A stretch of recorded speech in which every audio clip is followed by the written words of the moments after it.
Está bien, es un concepto cultural decir que un acorde mayor es un acorde luminoso, para adelante, etc. Y que un acorde menor se ensombrece un poco. Y la única diferencia es esta tercera, debe ser.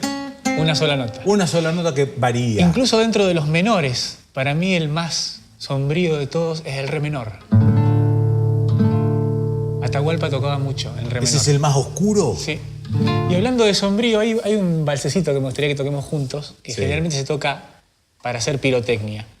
Pero tocado más lentito y con sentido, tiene como una cosa medio sombría. Cuando vos decís pirotecnia, que es lucimiento de dedos. Rapidez. Y rapidez, sí. Claro. Sí, dale, bueno, dale. Se llama Quiero ser tu sombra. Sí. Vamos.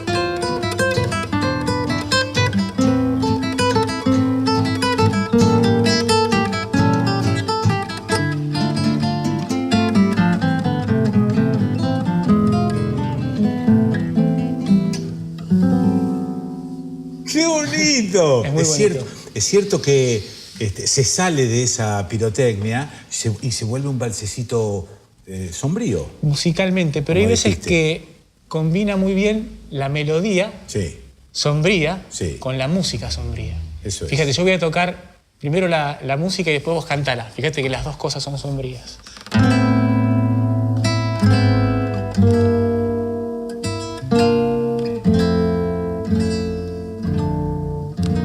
¡Epa!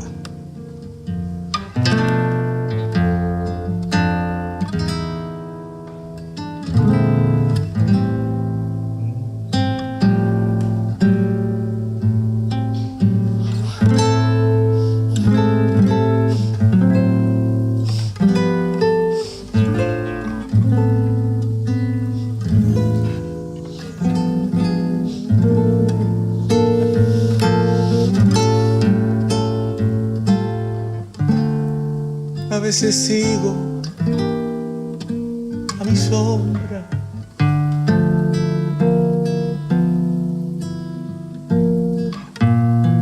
A veces viene detrás.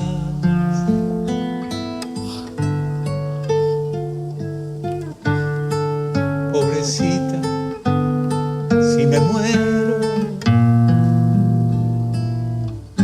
¿con quién va?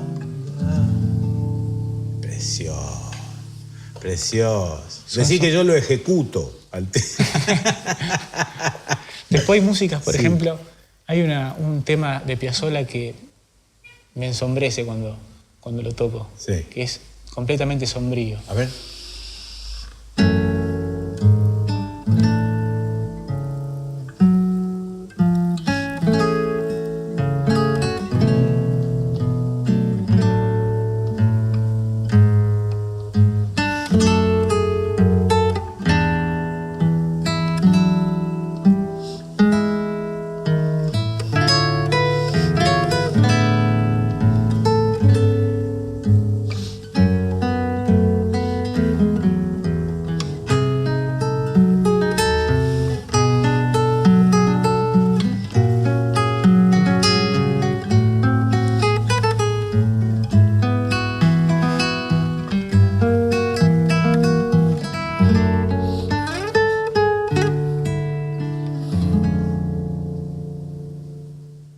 Es cierto, tiene ese último acorde, inclusive tiene algo de sombrío. Pero sigo sin entender bien por qué hemos conceptualizado la sombra como la cosa oscura, negativa, densa, misteriosa, y la luz, digamos, el absoluto contrario. La sombra a mí me da la impresión que es lo primigenio. Digo la impresión, yo no soy un investigador, por ahí estoy hablando al cohete como el mejor, pero me da la sensación que el universo era sombra, que el universo era todo oscuridad y era frío y era sin presión, y que después aparece la luz, el calor, para combatir esa sombra, para rellenar esa sombra, para oponerse a esa sombra, la luz, el calor, la vida que aparece después. Pero lo primigenio era todo oscuridad. Digo, y yo ahora me estoy acordando de Rubén de la Colina, un docente que tuve en la Facultad de Bellas Artes, en mi paso fugaz por esa facultad, y el tipo nos hablaba de la teoría del color, y fue sorprendente cuando dijo una cosa sumamente obvia. En un cuarto a oscuras, los colores dejan de existir.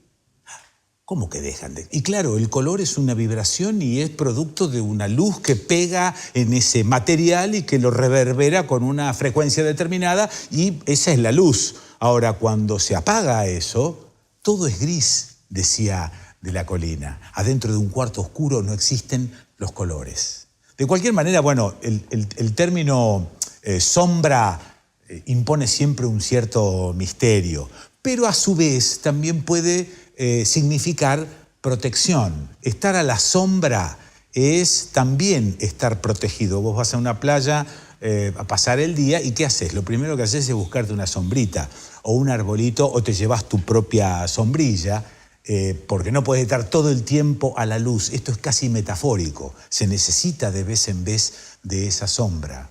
Se me ocurría pensar en el boxeador. El boxeador, cuando hace sombra, dice él mismo: ¿qué está haciendo? Estoy haciendo sombra. Hay una luz que proyecta su propia sombra y el tipo tira piñas a la nada, a su propia sombra. No sé si a la nada. Como 300 años antes de Cristo, un griego llamado Eratóstenes hizo algunas comprobaciones en función de la sombra. Ya se sabía que se podía medir el tiempo con una varilla, se medía el horario del día por la sombra que arrojaba esa varilla en distintos lugares del mundo. Bueno, se podía saber la hora, una medición de tiempo, pero el espacio.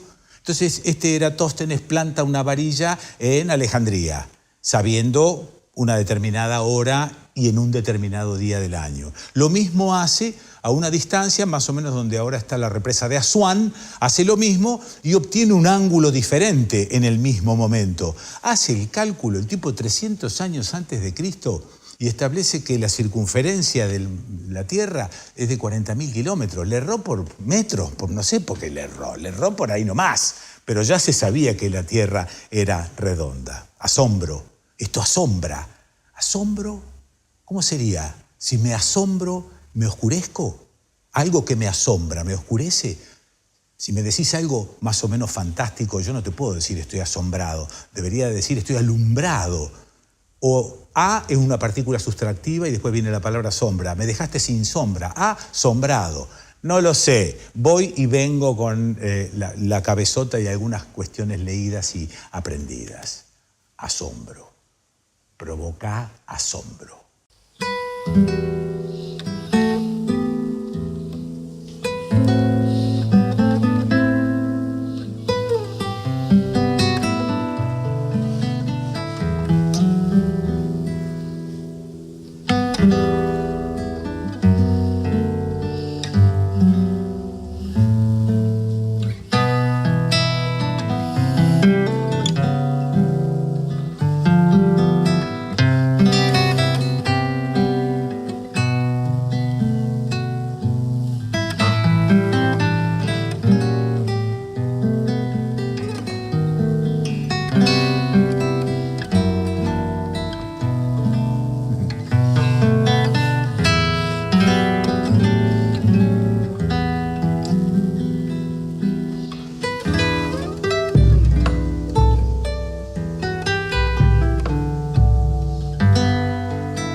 Sombras nada más.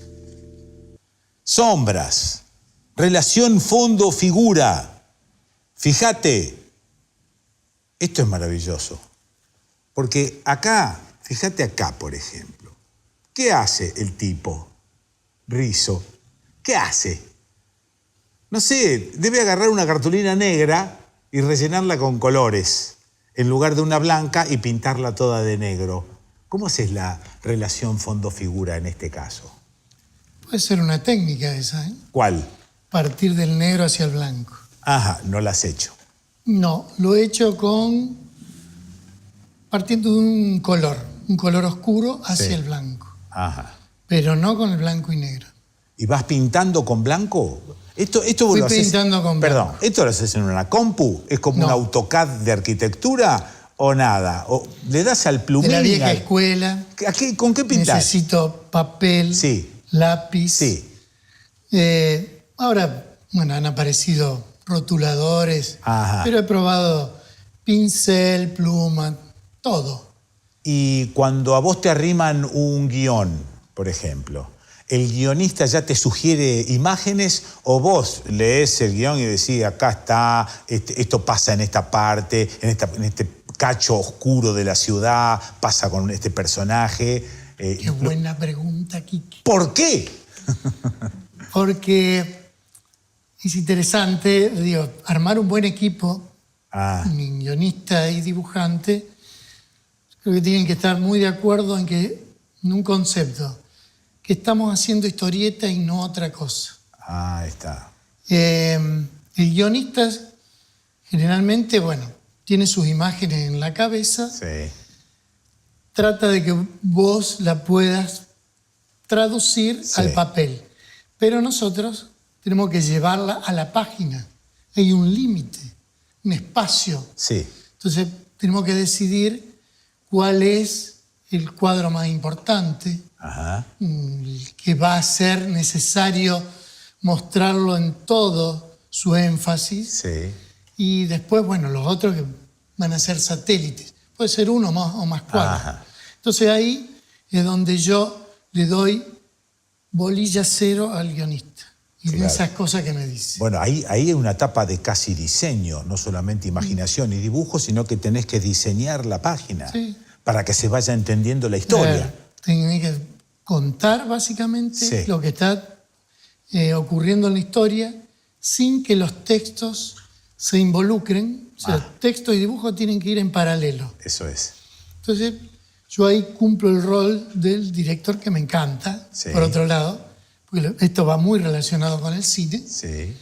El guión de director, escenógrafo, iluminador, camarógrafo. Todos esos roles Claro, los juego yo. eso es. Y no le doy ni tronco de bolilla Sí. a los condicionamientos de guionista. Cuando dibujás, ¿la sombra para vos es un recurso o es lo fundamental? Lo uso de todas maneras, porque a mí me encanta el blanco y negro.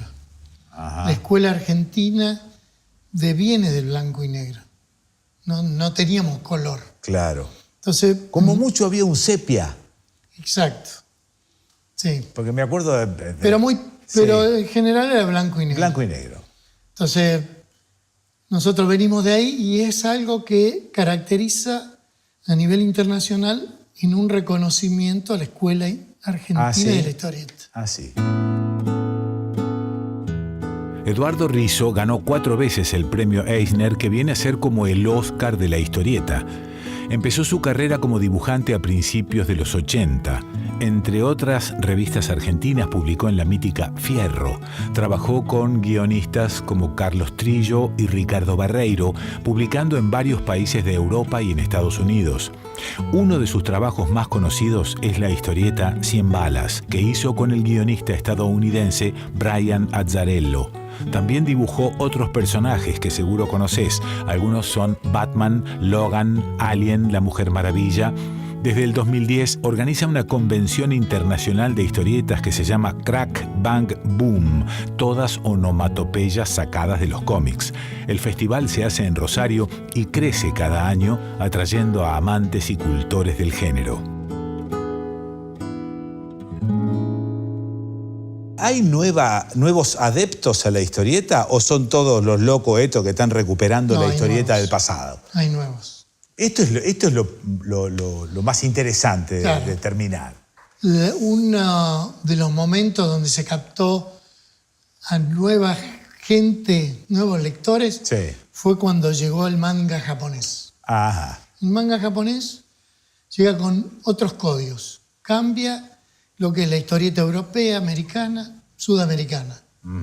Y no es que viene con un concepto ultramoderno, no, porque toma del teatro japonés, Sí, concepto de cine, de Kurosawa, sí, lo trasladan a la historieta y para nosotros era novedoso. eso es. Y fíjate vos, contra lo que estamos hablando del tema de los tiempos, hay algunas historietas que hay un título muy, muy conocido en Japón, se llama Vagabond, y el tipo, por supuesto, suponete, hacen 50 libros de una historia, Sí. no es que hacen 8 libros. No, claro, claro. Pero hay un solo libro que habla solamente de una pelea entre dos tipos. Un libro para esa pelea. Para una pelea. Con pensamientos y Ajá. los movimientos lentos. Sí, Y vos lo ves y es increíble. Increíble. Esas cosas, Sí. decir, bueno, es como que se vuelve, ¿no? De alguna manera se vuelve a retomar algunas cosas. Che, y nombraste al cine, la relación de la historieta con el cine a través de, bueno, del desarrollo de los medios de comunicación, etcétera. Pero hay un storyboard que se llama, que toda película tiene un tipo que ha dibujado primero algunas imágenes de la peli Sí. para darle a la gente que labura en la peli una idea de qué es lo que va a ver Exacto. en la pantalla. Y eso es un storyboard. Sí. Bueno, y ahí tenés una influencia casi de la historieta en el cine. Yo creo que se retroalimentan mutuamente. Ah, Yo he tomado muchos conceptos de un cine particular, como fue el de Spielberg, ajá, que me cambió en algún momento sí, la manera de ver una parte de la historieta. Pero el cine o las series ahora sí, toman mucho de lo que es la historieta. No solo ideas, sí. sino también conceptos de cámara que antes no se atrevían a hacer. Hace Pues- años apareció una película llamada Dick Tracy, que si ibas a verla, y era como hojear una revista de historieta, Exactamente. porque los colores, los recortes, la definición, Totalmente. la iluminación, toda era de historieta. Dick Tracy tenía una especie de, sobre todo, amarillo. Maravilloso. Sí. Me Y sorprendió lo esa mismo peli. ocurrió años después con Sin City Ajá, y con 300, otra historieta muy conocida. sí, Bueno, no ocurre con los superhéroes. Sí. Superhéroes, capítulo aparte. ajá. Pero sí ocurre con algunas historias puntuales. ¿Por qué es capítulo aparte de superhéroes? Porque es un concepto raro de historieta. A mí me cuesta mucho ser superhéroe. De hecho, no me atrevo, salvo con Batman. Batman, claro. Con los otros no me atrevo porque tampoco conozco mucho la idiosincrasia del superhéroe. Ajá, Creo que tenés que estar muy empapado para poder dibujarlos. Muy empapado en cuanto a su historial. eso es. Pero el superhéroe es muy popular, Sí, pero no te permite artísticamente hacer demasiado. Lo que vale ahí es el superhéroe. claro. Entonces, y ¿Preferís el y héroe encarnado en un tipo común? Exacto. Contar otro tipo de historias. ¿Cuál fue ese personaje o ese dibujo que te marcó de alguna En manera? realidad, no sé si fue uno en particular. A mí me gustaba ver detalles. Sí, Y después primero veía los dibujos, y si me gustaban los dibujos, leía la historia. ah, ok. De última, en aquellas viejas revistas de Columba, Sí. que eran las revistas ómnibus, Sí, de colectivas, empezaba porque más me gustaba, evidentemente, y después llegaba por descarte al que no me gustaba. Pero las leía a casi todas. Sí. Pero bueno, son formas de ver o de leer la historieta. Estaba pensando en los escritores y en cómo en algunos escritores lo que escriben tiene que ver con su propia existencia o de alguna manera resuenan. ¿A vos te resuena algo de lo que haces o esto es un laburo y tu vida corre por otro lado? ¿Cómo salís de la sombra de tu propia existencia? ¿Ves lo que te pregunto? A ver, para mí una página de historieta Sí. es un escape a la aventura, es una ventana a la aventura todos los días. Un raje. Listo. Todos los días. Sí, Ahora, como buen profesional, sí. trato de captar lo mejor o de dar lo mejor acerca de lo que me está pidiendo el guionista como para enriquecer esa historia. Entiendo. Darle un valor agregado que haga que la historia sea atrapante para los lectores. Nunca me gustó hacer dibujos sueltos. Ajá, Todo lo que hice era para publicar. eso es. No me gusta dibujar afuera de la página, no hago bocetos. Ajá. Tengo un gran problema con los editores. Los editores necesitan a veces mostrar bocetos previos. Sí, Y yo los tengo que hacer después. claro. Bueno, Los invento. también a esta altura de tu propio campeonato llevas una cosa de esta, ¿quiere un boceto? ¿Por qué no miran un poco? No, pero vos sabés que nunca me gustó, ese es el tema. Okay. Porque yo arranqué dibujando en talonario de factura de mi viejo, Sí, que descartaba él, y atrás, directamente con la virome, sí. dibujaba 6 historietas, pero con virome, o sea, ¿Y sombreabas con virome también? todo. Claro. Por supuesto no. No. Usaba los negros como ahora. Sí, claro. Pero sí, era muy naif, pero arrancaba directamente a Ajá. trabajar con la virome. Y siempre con una historia, siempre con un guión. Siempre con algo en la cabeza Eso es. que me diera la oportunidad de narrar. Eso es. Aunque A sea mí una me escena. gusta- Listo, Me gusta narrar. listo. Ok. Ese es el concepto de la historieta. De cualquier manera, siempre es una especie de pulsión por salir de la sombra, ¿no? De la sombra genérica, de la sombra en general. Lo tuyo, lo mío, lo de casi todos, es una pulsión por salirse de la sombra, por iluminar de